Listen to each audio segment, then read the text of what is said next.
Action. All right, this is my buddy Dewey, and in this video we're going to go over some tips you can use if you have a dog like Dewey who gets really crazy when people come over to visit. Now I'm going to start off by doing some talking as I split up these treats. Basically a lot of times we set our dogs up to fail. They don't have a lot of practice at whatever it is, and we try to practice in the moment. So we have tomorrow some very important people that are coming by to visit, and we haven't had a chance to practice it, but this video will help for future visitors. So the first thing we do is set him up for success. So Dewey is a high energy dog with a lot of energy. So, I said that twice, but basically what we want to do is drain that excess energy. So sit, yes. So if we take him out for a sniff walk, or something outside that helps him burn his energy, that's going to help set him up for success. Now for dogs, we don't want to exercise too much because then we have the effect where they come in and they're asleep. So we want to just take the top off. So he goes from 100% energy to maybe about 78, 80%, something like that. After the exercise, he needs at least 10 minutes of calm before the next thing happens, or he will be worse behaved. Yes. So what I would do is, first of all, I would just take him out and get him that exercise and coordinate it so that when as the people come to visit, you have about 15 minutes of him to be able to relax. Now, when he comes in, when people come in, he's at the door and he's super duper excited. Now, the way that I teach dogs to not jump up is to teach the dog to go to the dog bed first. Now, we've decided that this dog bed name is Laguna, from one of our favorite places, yes. So I teach dogs to go to the dog bed independent of people at the door because that makes it a lot easier for him to do what we want. So what I'm going to do is and his marker word is yes. So I'm going to show him I have a treat. I want to throw it so he's looking in the general direction. I don't want to toss over his head. Dogs will track up here and not find it. So I say Laguna, I toss the treat on the dog bed, I say yes when he steps on it. And then I wait for him to vacate it. Laguna, yes. Now, if he doesn't step on, yes. If he sits or lies down or changes position, yes, reward him. Now, right now, we would normally like to practice him going on off, but if he goes off, stays on it, that's what we're looking for. Laguna, yes. I was a little bit late on my yes. Yes. So now he's doing two things on the dog bed. Now, I'd probably put the dog bed actually in the corner where right now where your toys are, because it's furthest away from the door. When dogs are really proximate to things, it's hard for them to control themselves. So having him go there would be a little bit easier. Now, what we're going to do is we're going to say the word Laguna and then throw it over there. And eventually what we want to do is we're going to switch it where we would say Laguna, and he goes over here without a lure. Then I would say yes and give him the treat. Now he has the verbal cue. Now the way I get to that point is I would say Laguna, toss the treat, yes. I do that of like 5 or 10 treats. The second practice session, I would do Laguna, toss the treat 4 times in a row. The 5th time, I would say Laguna and fake toss the treat, yes.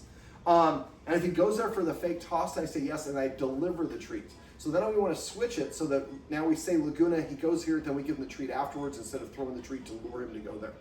Now, when we do this, we're teaching him just to go to the dog bed. This doesn't have anything about controlling himself. We can do that by teaching him to stay. Now, teaching a dog to stay, there's 3 Ds for teaching a dog to stay: duration, distance, and distraction. And we often decide we're going to train it all 3 of those at once and make it as hard as possible.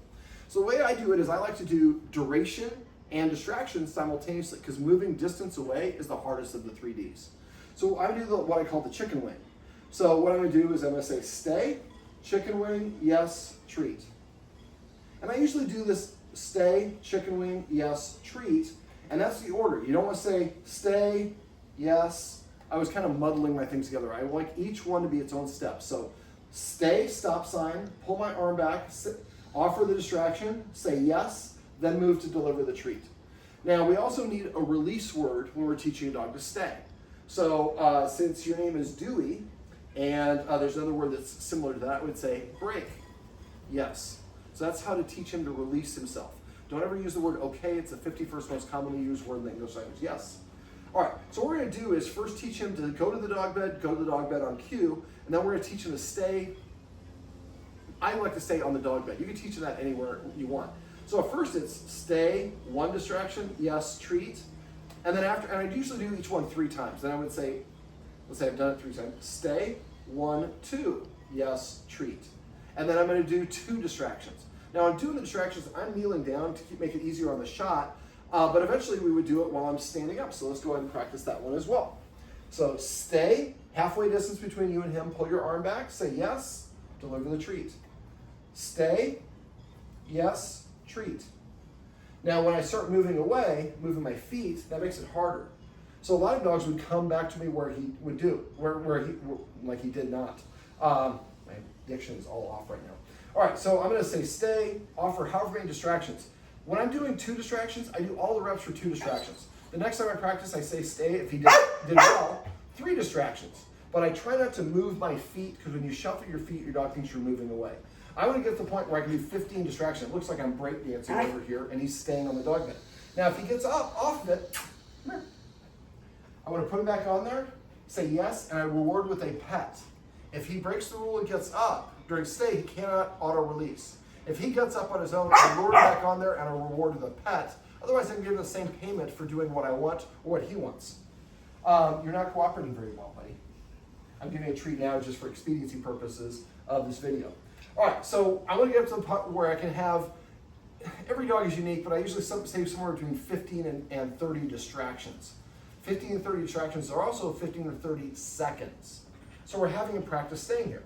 Now, when I actually start moving away, dogs look at what direction your feet are pointed at. My feet are pointed at him, so I can say stay, take a step back, come back to him, say yes, and give him the treat.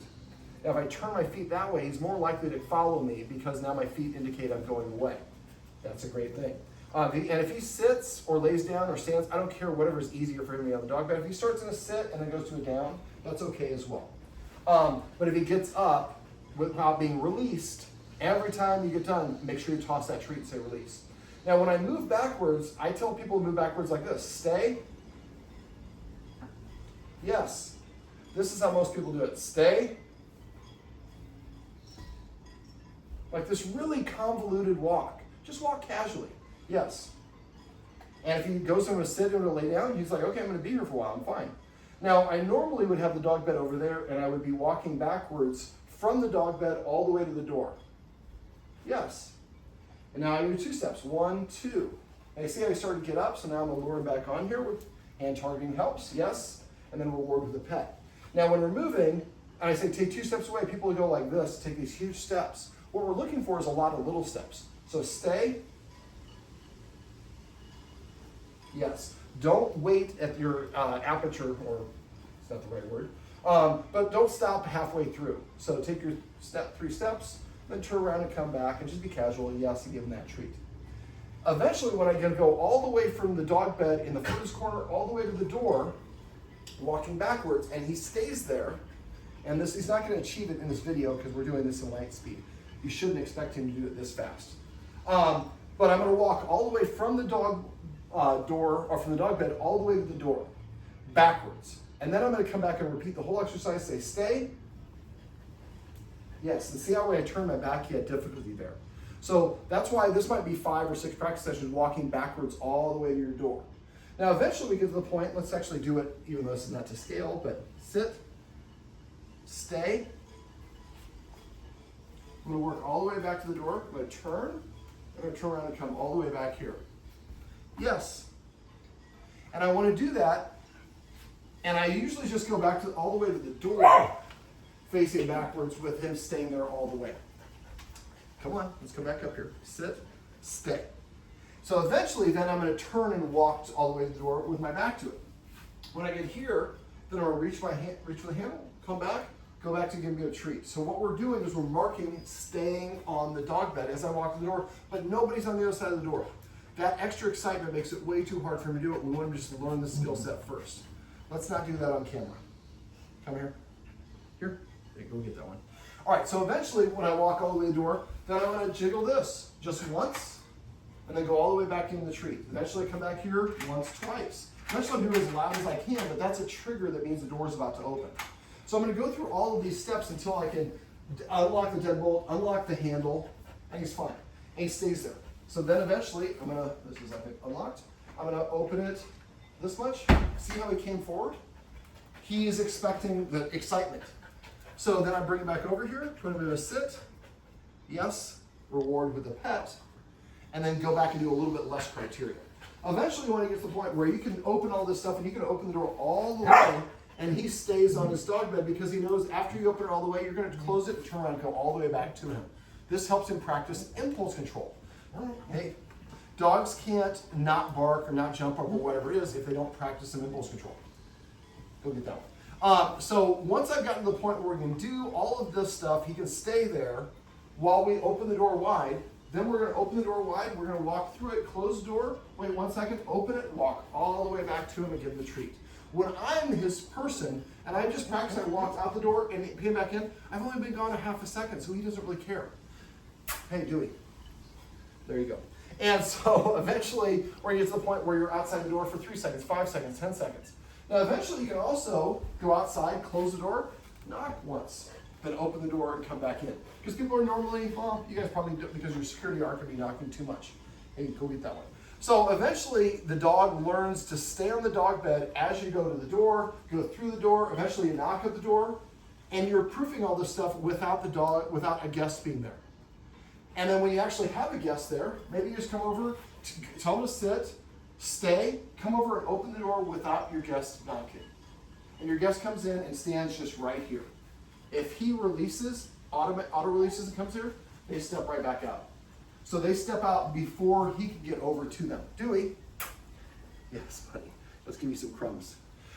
So eventually we get to the point where we can go outside, or a guest can come inside and he practices staying there. You keep him on the dog bed until he is relaxed and his energy is not so high. And at that point, then you release him and he can come over and play with your guest. And when he does, I would probably do some exercises with him. So when we get done, touch or boop, boop, yes. So, or your guest can say, sit, yes. Take a couple steps, sit, yes. Take a couple steps, down, yes. If I say, and let's do this one because you want to do it here, come here, sit, yes, well, he doesn't like sitting on this floor. But if I say sit and he doesn't sit, I give him 3 seconds, I'm not actually a second time, and then I walk further away. And I give him another opportunity to practice. So now when your guest comes in, he's practicing listening to your guests and being rewarded for listening to your guests, as opposed to going up and humping them or jumping up on them or all the rest of this fun stuff. So having your guests practice a little basic obedience, and when you guys come home, I would have you come home, grab some of this kibble, walk around your whole place, sit down. So you're helping them practice. When people come in the door, they're going to ask me to sit and down. Sitting and down are impulse control, or not impulse control, but they're indications of being calm. And so now he does it when you guys come home 3 to 5 times a day.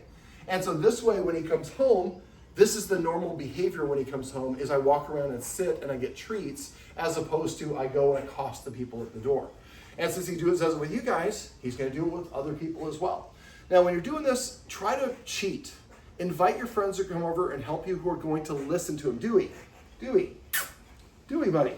All right, so over here is where I probably put it, so I'll just kind of reverse the angle. Yes, you're being inappropriate on camera. Sit. Yes, and the breathing heavy. So eventually we get to the point, I guess I'm probably backlit if I go over there, but that he's practiced, people come in and then they ask me to sit and down a bunch of stuff instead of racing around and doing all this crazy stuff. And again, you can do touch, you can have them practice putting them in the dog bed and say stay, and they walk away and walk back towards him. So now they're doing a little iteration, bigger, bigger, bigger. Dewey, what do you think? Let's try that one more time. Dewey. Stay. Yes. Stay. This is my buddy Dewey, and these are some tips and tricks you can use if you have a dog that gets really excited when people come through the door. Break.